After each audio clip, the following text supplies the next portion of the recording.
नेपाल की राजनीति इस समय एक बड़े मोड़ पर खड़ी है। देश में पिछले साल हुए जेनजी प्रदर्शनों के बाद पहली बार आम चुनाव कराए गए हैं और अब पूरे देश की नजर इन चुनावों की मतगणना पर टिकी हुई है, क्योंकि यही नतीजे तय करेंगे कि आने वाले वर्षों में नेपाल की सत्ता किसके हाथ में होगी। गुरुवार को हुए मतदान में करीब 60% वोटिंग दर्ज की गई, जिसे नेपाल की मौजूदा राजनीतिक माहौल को देखते हुए काफी अहम माना जा रहा है।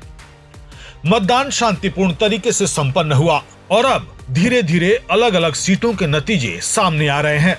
शुरुआती नतीजों के मुताबिक जिन सीटों पर मतगणना जारी है, उनमें राष्ट्रीय स्वतंत्र पार्टी ने 1 सीट जीत ली है और करीब 36 सीटों पर बढ़त बनाए हुए है।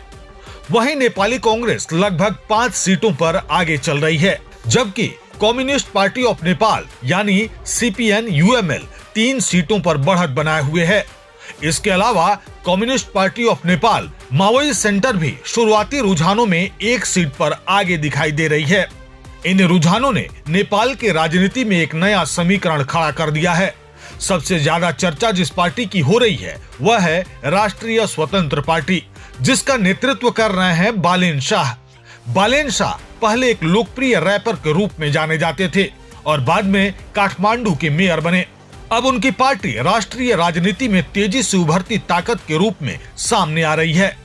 चुनावी रुझानों में उनकी पार्टी का प्रदर्शन यह संकेत दे रहा है कि नेपाल की जनता पारंपरिक राजनीति से हटकर नए विकल्पों की ओर देख रही है। इस चुनाव में प्रधानमंत्री पद की दौड़ भी काफी दिलचस्प हो गई है। एक तरफ पूर्व प्रधानमंत्री KP शर्मा ओली की पार्टी CPN-UML है, तो दूसरी तरफ नेपाली कांग्रेस के वरिष्ठ नेता शेर बहादुर देउबा और माओवादी सेंटर के नेता पुष्प कमल दहल भी राजनीतिक समीकरण में अहम भूमिका निभा रहे हैं।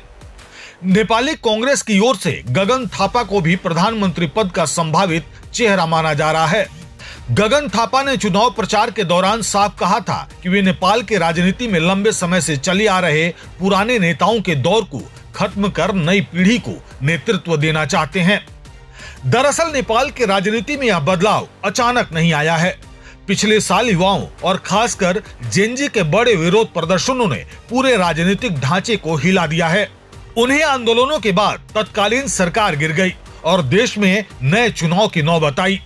यही वजह है कि इस बार चुनाव में भ्रष्टाचार, राजनीतिक स्थिरता और नई पीढ़ी का नेतृत्व सबसे बड़े मुद्दों के रूप में उभर कर सामने आए।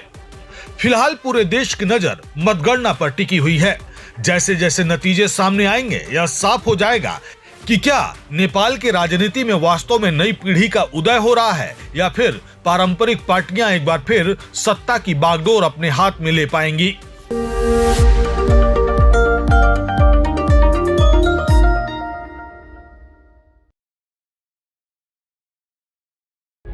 प्रभातखबर.com, विश्वास वही, रफ्तार नहीं।